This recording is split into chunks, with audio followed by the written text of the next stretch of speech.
Hi friends, இப்போ பார்த்தீங்கன்னா உளுந்தங்களிக்கு கருப்பட்டி நல்லா கொதிக்க வச்சுருக்கேன், கரையட்டும்.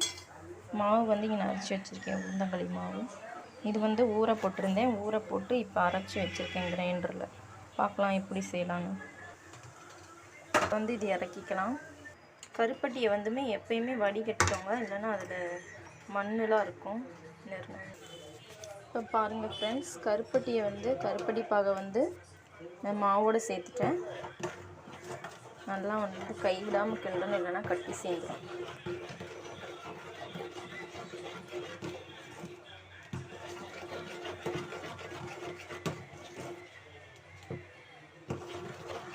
இது தண்ணி இப்போ நிறைய இருக்கிற மாதிரி தான் இருக்கும். நல்லா நம்ம கிண்ட கிண்ட தண்ணியெல்லாம் நல்லா வற்றிடும், நல்லா கட்டியாயிடும்.